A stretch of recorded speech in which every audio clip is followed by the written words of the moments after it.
third. Frazier gloves, throw to first, and Homer Bailey, for the second time in his major league career, has tossed a no-hitter. Oh, gosh. Oh, my God. Are you kidding me? Holy Moses, the second player in major league history to hit 7 home runs in the first 10 games. In the air, and the Reds win. What a dream beginning to the career of Jay Bruce. All right, Nick. We are on the win. We are on the winning side for the first time officially with Chatterbox Reds. Congratulations, Nick. It just took you going to the ballpark one more time. Yeah, the old man was the good luck today. Yes, he was. All right, let's do a quick recap. That's how we're going to try to start these shows off after every Reds game, is just a quick recap for those that might not have seen it. Reds win 6-2 behind a strong performance from their bullpen. 4 innings of perfection. Yes, you heard that right. No hits, no walks, no hit by pitches for 4 full innings. The Pirates did, however, jump out to a 1-0 lead in the bottom of the first, but that was quickly erased by a leadoff home run by Jonathan India. Kevin Newman, old big Kevin Newman, followed that up with a 2-run bomb to give the Reds a 3-1 lead. They never looked back. Fraley added to the fun with a 3-run homer, and the Reds get their first win of the season, and hopefully we can win the series tomorrow. But before we get to tomorrow, we obviously will talk about this game today. Nick, your overall quick thoughts on the game. Yeah, nice game today for the Reds. I thought Nick Lodolo, we'll talk to about him here in a second. I thought he really, it's cliche to say gutted through 5, but I really felt like he gutted through 5. He had a lot of tough luck singles not go his way, but kept the Reds in the game. And then the Reds offense, it's looked pretty good so far the first 2 days. I mean, granted, it's against the Pirates, but they've put some good swings. They've had some good patient at-bats. I know you wanted to talk a little bit more about that here in a minute. But overall, just a nice day at the ballpark. It was freezing cold today. One of the coldest games I've ever been to, when you factor in the wind. It was miserable, but nice day nonetheless. Got to say hi to some folks that I've met through things like this, through our podcast. So yeah, it was a lot of fun today. Had a great time at the ballpark, and hopefully the Reds can get a series dub tomorrow. Yeah, no doubt. I just wanted to touch on something really fast that I was kind of relatively observant of during the game. I didn't have StatCast. I went back and checked StatCast just to see if my eyes were telling the truth. I thought Jose Barrero had 2 really good at-bats that just didn't go his way. I went back, checked StatCast, and turns out one of the line-outs, 97 miles an hour off the bat. The other ground out, 95 miles an hour off the bat. Usually when you hit balls that hard, they're going to be hits, but, that's how this game goes. Oddly enough for and I'm not even sure how you say the guy's first name for sure, but is it Choi, the leadoff guy for the Pirates, had the hardest hit ball the entire game with 107.5 miles an hour, and he got out too. So that's just how this game goes. But nonetheless, I thought Steer had a couple good at bats. One of the bats got taken out of his hands by the umpire. He struggled a little bit, not to get into the umpire situation, but he just didn't have his best day at the plate. If he goes back and gets reviewed, I'm sure it's not going to be a pleasant thing. What's up, Daniel in the chat? Clay in the chat. What's up? I tell you what, one thing before we get going into this too far, I know that you had gotten this sent to you, I think, by Clay. And this was very, very nice by John. I don't know if anyone's seen it, caught it during the game. I did not catch this, probably because I was at the time working on my VPN situation. Happy to report back that I got it figured out and I'm good to go for the rest of the year with MLB TV, but that's a story for another day. I'm going to run this clip for everybody if you did not get a chance to see it during the game. Early in his career. That's one of the oddities that Joel Luckup had pointed out when he was on the Chatterbox podcast in advance of the year. how few Reds had 1,000 at-bats in their career. Nick, that's really nice of him. That is really cool of him. I don't think that goes on, I don't want to say completely planned. I don't think it was on his sheet to do, but there's no doubt about it that he had already thought of that, thought it was an interesting stat that Joel was kind enough to share on our podcast, and it was very kind of John Sadak to do that. I don't, again, take that I don't take that lightly, I genuinely mean that. I think that I'm going to probably end up sending him a message somehow. I don't know if we'll ever see it, but incredibly kind of him, and that was very neat. I don't know how that made you feel, Nick, but that was pretty cool. Yeah, it was really cool. John is a just terrific guy that really wants to be connected with Reds fans. And that's, I think, maybe the one thing that he's done the best, I think, in his time in Cincinnati is really just stay so connected to Reds fans. And he is as real as it gets. I've had him on a couple podcasts before. And, some people, when you have them on a podcast, they do it and they're great and they do it. John, when he does it, he genuinely cares and wants to help people out. And so you just can't say enough nice things about John Sadak. All right. To try to keep these things timely and as expedited as possible, but also give you some substance, let's get into the nuts and bolts of this thing. Nick Lodolo's first start of the year. Got through 5 innings. You had mentioned it to start it off. Your overall thoughts were that he was kind of grinding through those 5 innings. There's no doubt about it. There for a minute, I started to get concerned. I think it was inning number 3, and you started to wonder if there was a chance that we were going to have a rerun of the Hunter Green outing where, you're going to rely on the bullpen for maybe 6 2/3 or 6 1/3 of an inning. And he didn't do that. I mean, he grinded through 5, got to a position where the bullpen picked it up from there. And I thought overall it was the first outing of the year. He got a pretty tough luck day in regards to weather, and he handled it, I thought, appropriately.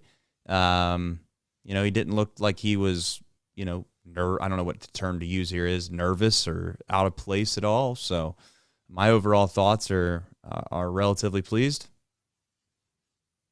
Yeah, I thought Lodolo, pitched really well. Got a little graphic here.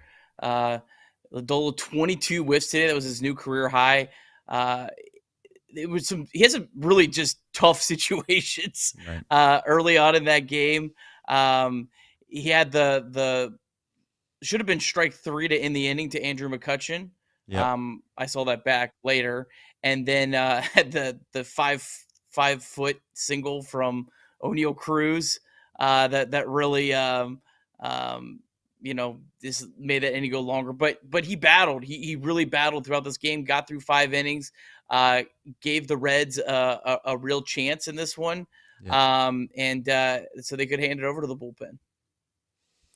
Yeah, I to a certain extent felt pretty good about his outing. I mean, would I say that he was dominant? No. Would I say that if you would have told me before the game, if I would have taken the outing that he provided, I would have. Just because we've talked about this before. We would like to see these guys, 1, stay healthy, and 2, start to grow in confidence. And I think both of those boxes got checked today. So I'm ready to move forward to the next start. And hopefully the weather gets a little bit warmer for him the next time he picks the ball up and gets ready to start. One thing that I tweeted out before the game, I don't know if there's anything else you want to add from Lodolo's perspective, Nick. Do you want to add anything? Oh, no. Did we lose Nick? Maybe. We might have lost him. I don't know. Yeah, it's here nor there. All right, I'll keep running here. I'm gonna take this. Let's do this. Let's help Nick out until he's probably gonna be freaking out right now until he can figure out his internet situation. But until then, from a graphics perspective, the next on the list was the big Platoon. There he is. Are you back, Nick? You good to go? I'm here. Can you hear me? I can hear you. Yeah, you were frozen for a minute. Go ahead and take your graphics off the screen so people can see you. But nonetheless, there's doing this on the road, man. Yeah. You're not at home. I'll give you a pass. I do want to jump into the Platoon situation because it's something that I made fun of before the game. I thought Fraley had a hell of an opening day. We'll get into the chat questions at the very end. I see some good ones already. Um, I made fun of the Platoon situation a little bit already at the beginning of the day, just because Fraley wasn't in the lineup. I thought Fraley had some incredible at bats on opening day. He was seeing the ball really well. I'm like, I know there's a lefty pitching, but it is Rich Hill at the end of the day. I'm not trying to be too pessimistic against Rich Hill, and I know he has a family, and he's been playing Major League Baseball for maybe longer than I've been alive. So there's as much credit as I can give Rich Hill, I will. However, it's not Randy Johnson. I would have liked to have seen Fraley get some at bats today. It all worked out, Nick. I mean, I looked like an idiot as soon as Kevin Newman hit this home run. I just was like, okay, I'm going to shut up from here on out. But I will say, Fraley came in and he kind of let me off the hook a little bit because he hit a home run. I know it wasn't off a lefty, but he did hit a home run. So I'm just saying. Yeah, I'm a big Platoon guy. I know some people, want to see their same guys in the lineup every day, and I get that. And I've come a little bit. I've loosened my stance on that. The more you talk to people who know a lot about the game. But I don't see Jake Fraley. I love Jake Fraley. I think Jake Fraley is a potential elite hitter against right-handed pitching. That's how much I like him. But I'm not sure I ever see Jake Fraley on a competitive team starting against left-handed pitching. This is a guy that did not hit left-handed pitching well in the minor leagues, has not hit left-handed pitching at all in his big league career. I don't see that. I think that there's value in giving the best matchups, even when you're not necessarily competing, so you can give yourself the best chance to win, which I think playing Newman gave the best chance to win. And the one cool thing about when you platoon that I think a lot of people miss, and it actually was really on full display today, which was kind of cool, was that when you don't start Jake Fraley, you can bring him in the first big spot against a right-handed reliever.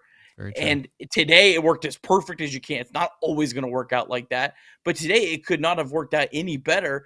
Getting, the Pirates, you kind of baited them into having one of their middle relievers, one of their middle right-handed relievers have to face Jake Fraley, and it paid off with a 3-run bomb. So that's kind of how I look at it.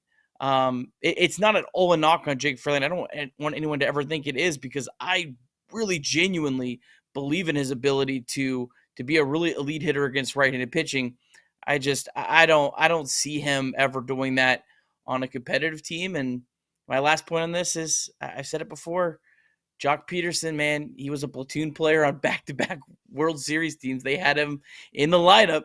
And so it's not just, the cheaper teams that do it. Even the big markets, they'll do some positions like that as well. Kevin Newman's going to turn into he's going to turn into a little thorn on my side. I can already see it coming. He's just going to play really well. He's going to find a way to be one of those guys that's just outperforming some of these youngsters. And I don't know how else to say it, but the fan base, there's going to be a good margin of this fan base that's going to say that he should be playing every day over Jose Barrero, and I'm just going to start preparing myself for that. I don't hate Newman. I have nothing against Newman. He is a damn good player in regards to the fact that he's playing in the major leagues. But outside of that, I don't know. Jose Barrero hit 2 balls really hard today. Really, really, really hard. That's all I have for you. And I know Newman hit 1 ball really, really hard, but another ball that he hit was about as hard as about 70 miles an hour off the bat that fell in for a base hit, but that's here nor there. That's the other thing. Clay brings in a good point from the chat. He says, luckily if Newman plays well, he could be traded. Oh, brother. Could we... That'd be another fun one with the fan bases. If Newman gets traded at the deadline, he's hitting 320 or something crazy. But that's here nor there. We're not going to get into that today. We're going to keep these shows short. Let's get into the bullpen, Nick. Brightest spot of the day, do you think? Brightest spot of the day, even though there's been some bright spots. What do you think?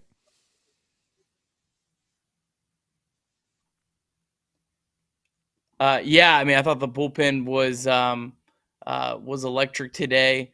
I got a little graphic up here kind of roughing through this today, trying to get these up. Sorry, because I'm lagging here a little bit. But yeah, Ian Jabot, Buck Farmer, Reaver St. Martin, and Alexis Diaz combined for 4 perfect innings today. Buck Farmer was really, I think, the most impressive of that group, giving 1.1 2/3 innings of perfect relief. Bouncing back from opening day when he walked the 8-hole hitter, and that ended up being the winning run. So he was really strong today. He had such a great second half after he got recalled from Louisville last year after he went down and fixed some things.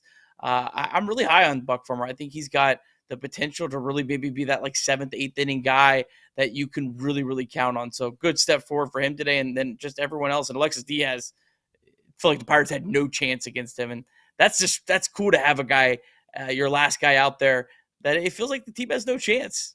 And that's how it felt today. Yeah, there's no doubt. The Diaz looked the part today. I mean, some of the swings that were made on him looked pretty bad. Now, he did give up the hardest hit ball of the day, but outside of that, he looked like Alexis Diaz. Gabola, I mean, they have some guys in the back end of this bullpen that we just don't know enough about yet, probably, to go out on a limb. I thought there was a small chance that they were going to maybe run Cruz out there just to see if they couldn't try to give him a chance to bounce back as quickly as possible, but they didn't. But it is what it is. Wanted to do anything he could. David Bell wanted to do anything he could to make sure they didn't start 0-2. He's like, I'm getting that first win of the year. I don't care. I don't care if we're up 6 runs. I'm bringing Alexis Diaz in. We're getting this first win. And honestly, I don't really blame him for that. But also, I don't.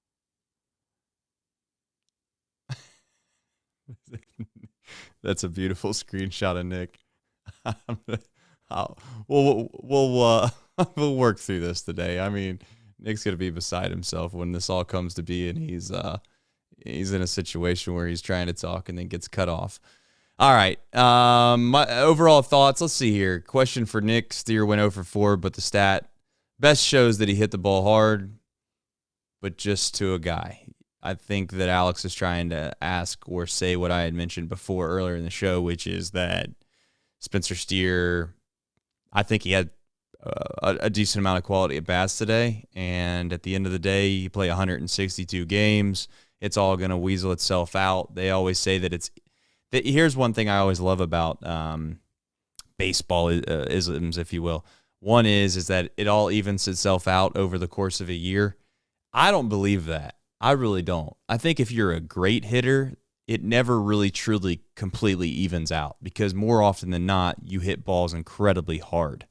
And you don't have those soft hits. If you're not as good of a hitter, you're probably more likely to have a few of those soft hits go your way, and the balls that you do hit hard, it will not even out. So hopefully Spencer keeps hitting balls hard. And we'll go from there. Nick's saying tough scene. He's dropping into the chat. So this is where we're at now with Nick Kirby. I will leave it at this. I know Nick might have added a few thoughts. He's going to edit the podcast up. We'll do this. Nick, this is your opportunity to take this clip. What are your overall thoughts to end the show? All right. We might have him. He might be back. This is one of those things where when you got someone, you get everything you can out of them as fast as you can. All right, Nick, you ready? Final thoughts from the day, and then let's get into tomorrow's game before you go completely kapush. First, got to tell my parents to upgrade their wireless plan. I might try to use my hotspot tomorrow. But shout out to them for not making me get a hotel. Tomorrow's a good matchup for the Reds. Vince Velasquez is a guy that has really struggled the last couple of years, a guy that the Pirates are trying to pick up off the scrap heap. He's maybe their Connor Overton. So this is a good matchup for the Reds. You got Graham Ashcraft on the mound. These are the kind of series that if you want to have a relatively successful season or whatever in terms of wins and losses, you need to win. You need to win these series against the Pirates. So hopefully the Reds can come out, get the dub tomorrow, and then because you're gonna have two rough pitchers on The Cubs, on Monday, the Cubs on Monday, series, on yeah. Monday and Tuesday against the Cubs. So Yep. this is one I think the Reds really need to get, and hopefully they can get it. I feel good about this one tomorrow. Yep. Real quick, you want to talk about Louisville? They opened their season tonight. I only got to see a little bit of it, but Joey had a home run. Yep, Votto hit a home run on the first pitch he seen. Yeah, it hit a blast. And then Levi Stout pitched really, really well. 4 no-hit innings, did walk 3, but struck out 4. And it's starting to maybe feel like Levi Stout might have passed Brandon Williams. Brandon Williams is pitching right now. I don't know how he's doing. They've had a doubleheader makeup from yesterday. But Levi Stout could maybe be the guy to replace a guy like Connor Overton, or if there's an injury. So he's maybe just a guy in Louisville, I think, to watch. And hey, your boy Matt McClain, 2 walks today, 2 walks. He's an on-base machine. Yep. I like Matt McClain, as we all know, a whole hell of a lot. And fun fact, before the show ends, Nick texted me and said that he just wants me to watch some Louisville bats play as soon as Ellie comes back. And I told him, don't worry, I'm already going to be watching because I got Matt McClain. That's my guy. I hope Ellie becomes the best player on the planet like Nick says he can be. But I'm just going to keep throwing it out there that I will be a Matt McClain stan. And that's how it's going to roll. Nick, are you going to the game tomorrow? Plans? Yes, I am going to go. So we'll have to figure out our We'll show. have to figure it out. Clay bought me a ticket. I haven't paid for a ticket all weekend. How about that? That's just a freeloader. That's when you know you got friends. All right. Well, that'll do it for this edition of Chatterbox Reds. However, I don't know if you remember the first show. I don't know if you remember, but this is how this whole thing goes. If the Reds win, I'm either going to hit a jumper or I'm going to dunk the basketball. Probably going to dunk until I get a lot of confidence. Maybe a sweep deserves a 3-point shot. We'll do that. 3 wins, 3-point shot. If it misses, then I'll just embarrass myself. But nonetheless, it is what it is. There's only one thing left to do, and don't judge me. I am in my pajamas. It is 9:30. All right? Until then, we'll see you tomorrow. But there's one thing left to do, and that's this.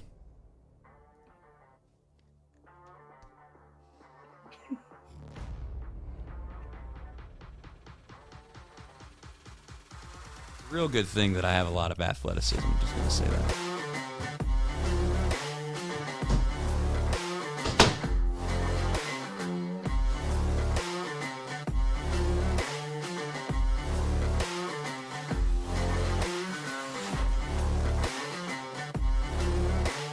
Peace.